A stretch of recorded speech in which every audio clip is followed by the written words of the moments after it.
The world of being in this giant movie, but it also has a real heart, and it has a lot, actually it has this big theme of community activism running underneath it all. It's a very think global, act local kind of movie, but it has all the bells and whistles of a giant action movie.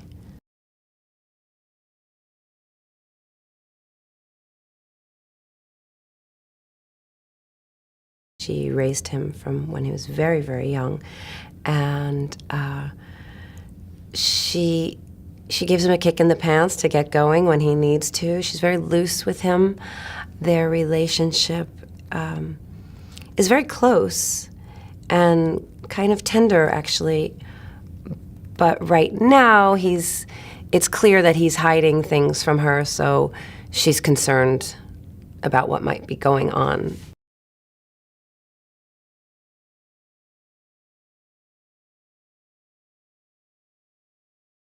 She's watching him to see how he's changed from being a hyper-capitalist into a person who does more good and is on his own redemption trail, and watching how he might be influencing Peter so that Peter isn't just becoming a workhorse in an industry, but is still a boy becoming a man and has space to explore his inner life and be a kid and become a man the way he wants to become a man, and hopefully according to the values that May and her husband instilled him with.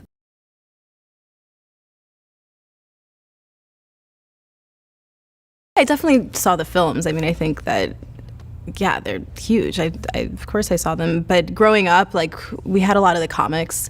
My brother and my cousins and I, like, had a huge collection of comics of all the superhero things. And it was a big part of my childhood, honestly, reading all of these comics. And my dad's an artist, and he would draw, like, little Spider-Man comics for my brother and I, but they were like, hey, Laura, it's Spider-Man. And it was, like, the coolest thing ever. So to be part of it now in this capacity, like something that I loved so much and was such a big part of my childhood, it's really surreal.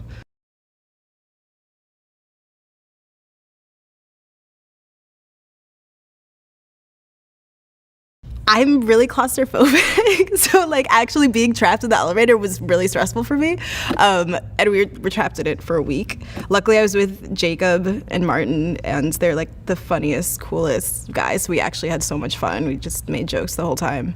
But the actual falling down of it, I mean, I was on this wire 30 feet up in the air, and I kind of love that stuff. Like, actually, that was much less scary to me than being stuck in the elevator. Because, I don't know, I grew up, like, doing circus arts and rock climbing and all of that stuff. Like, my family's joking, like, you've been waiting your whole life for this moment.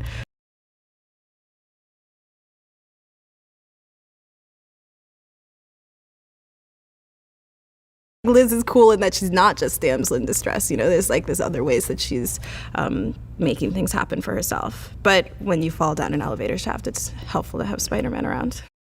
So, what did you think of the video? Thumbs up or down? Well, stay with me as I have an interesting movie fact for you. Daniel Day-Lewis insisted upon growing his own facial hair for the role of Daniel Plainview in the movie There Will Be Blood, threatening to quit the movie over the issue. Filming was halted for 5 days while he cultivated his facial hair. Now, if you haven't already done it, remember to subscribe and click the notification bell to always receive the latest trailers the moment they are online.